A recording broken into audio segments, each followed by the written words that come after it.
Мы можем дебатировать, является ли наше общество обществом представления или симуляции, но, несомненно, одно – оно является обществом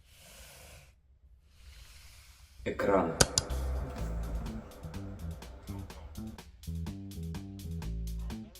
Он агрессивен, он фильтрует, отсеивает, берет под контроль, делает несуществующим все, что выходит за его рамки.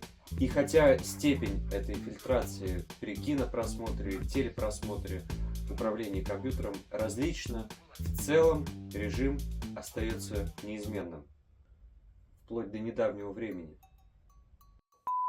Теперь внимание зрителя более не сосредоточено лишь на одном изображении.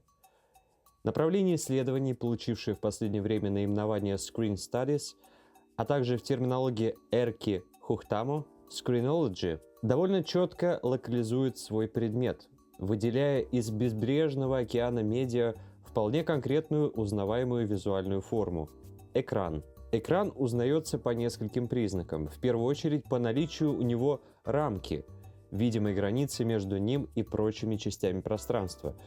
Другая значимая характеристика экрана – это наличие поверхности. Хухтамо, предлагая создать новую область исследований, которую можно было бы назвать экранологией, определяет экран как информационную поверхность. Согласно классификации Льва Мановича, существует такая разновидность, как динамический экран, который представлен кинематографом, телевидением и видео. Он может передавать изображение, меняющееся во времени, то есть изображение в движении. К специфическим свойствам, в частности кинематографа, можно отнести определенный просмотровый режим, требующий от зрителя максимальной вовлеченности в происходящее на экране. При этом рамки экрана как будто не существуют вовсе, а точнее она не замечается. Зритель идентифицирует себя с происходящим на экране. В определенном смысле кино смотрят воображением.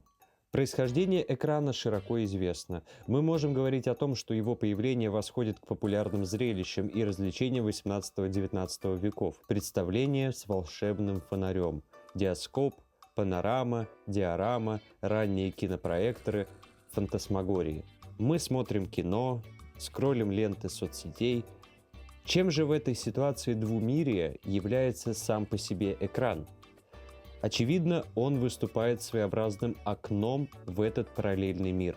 Невозможность оказаться по ту сторону экрана, шагнуть в заэкране, как в зазеркалье, шагнуть с экрана в зал представлялось до недавнего времени определенной проблемой. Но можно ли сказать, что с появлением очков виртуальной реальности эта проблема разрешилась? Узнаем дальше. Пока существует экран, возможность такого перехода существует визуально.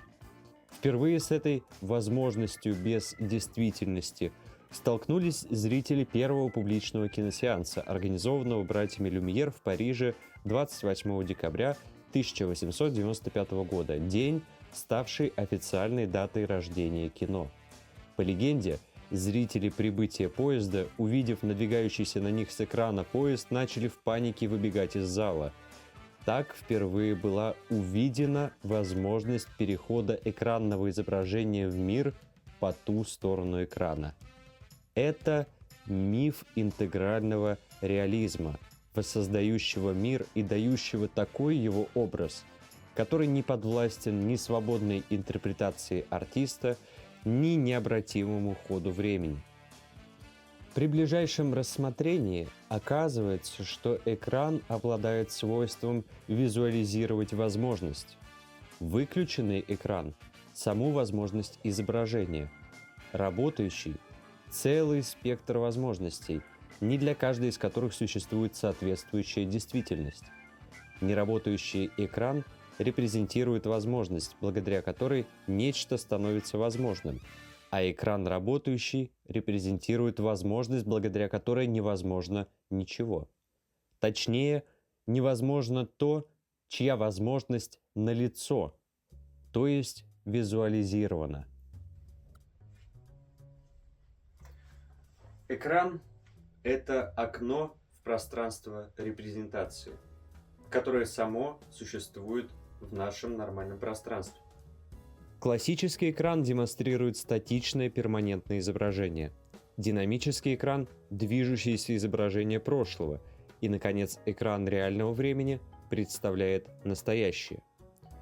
Экранная культура создает ситуацию полиэкранности с помощью принципа мозаичности изображения и наделяя экранной формой то, что раньше ее не имело, что самое важное, при помощи присущей экрану функции окна, то есть окна в некий параллельный мир. Это результат работы мифа тотального реализма, как его определил Андре Базен. Фактически с момента появления в 1984 году первого компьютера Macintosh существование ряда взаимонакладывающихся окон стало основополагающим принципом современного компьютерного интерфейса. Ни одно из окон не владеет целиком вниманием зрителя. В этом смысле возможность одновременно видеть несколько изображений, которые сосуществуют на одном экране, можно сравнить с феноменом заппинга – быстрого переключения телевизионных каналов, позволяющего зрителю следить за несколькими программами. Тяготение экрана к существованию в режиме полиэкранности выражается по меньшей мере двумя способами. Во-первых, это принцип мозаичности, делающий возможным проецирование нескольких изображений либо на несколько отдельных экранов, либо в виде отдельных частей одного и того же экрана. А во-вторых, это постоянно увеличивающаяся численность разновидностей экранных форм. Экран стремится представлять собой одновременно множество экранов. Сама экранная форма как будто неустойчива и тяготеет к полиэкранности.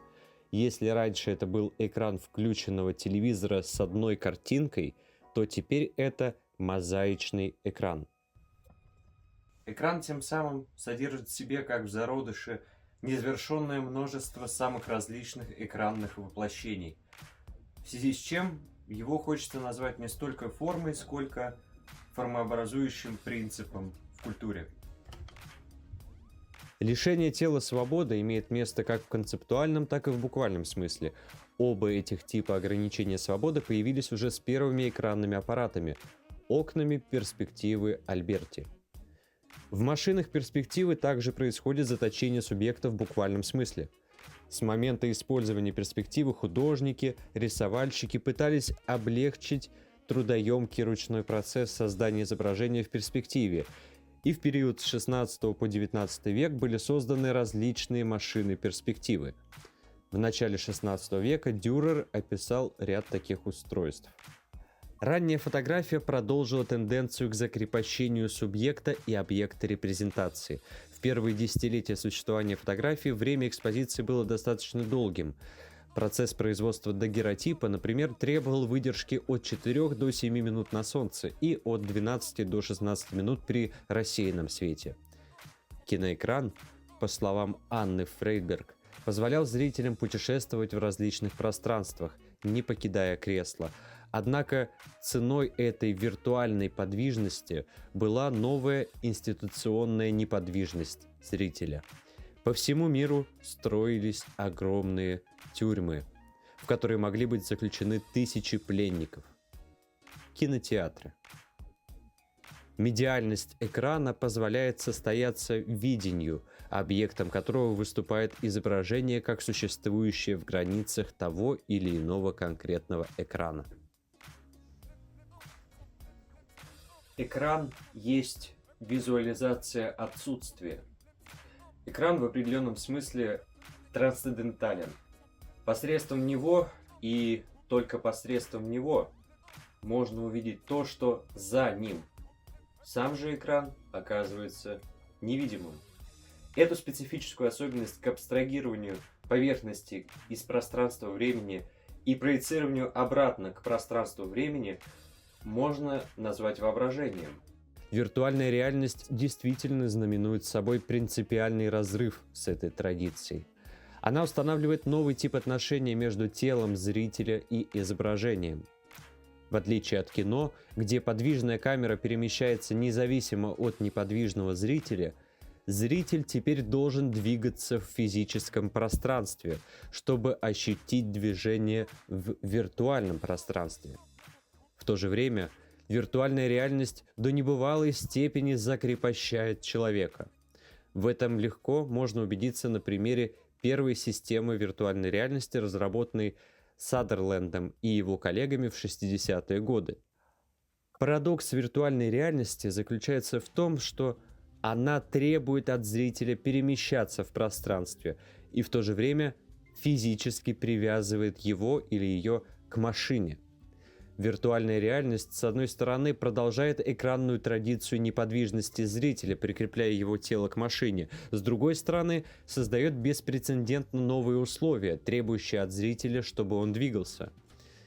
Виртуальная реальность вводит одно важное различие. Симуляция ранее изображала искусственное пространство, которое существовало нераздельно и продолжало обычное пространство. Сейчас мы носим наши тюрьмы вместе с нами. И не для того, чтобы блаженно путать репрезентацию и восприятие, но для того, чтобы всегда быть в контакте, всегда на связи, всегда в пульсе времени, всегда подключенным. Сетчатка глаза и экран сливаются воедино. Новый шаг на этом пути – очки Apple Vision Pro. Выход новых очков виртуальной реальности Apple Vision Pro, которые позволяют взаимодействовать с различными приложениями и сервисами, не отрываясь от реальной жизни, является значительным шагом в развитии технологии Virtual Reality. Это открывает новые возможности для использования очков виртуальной реальности в повседневной жизни и в рабочих целях. Возможность взаимодействия с открытыми окнами веб-браузера, социальных сетей и заметок через очки виртуальной реальности, по заверениям создателей, позволяет пользователям быть более продуктивными и эффективными, не теряя контакта с реальным миром.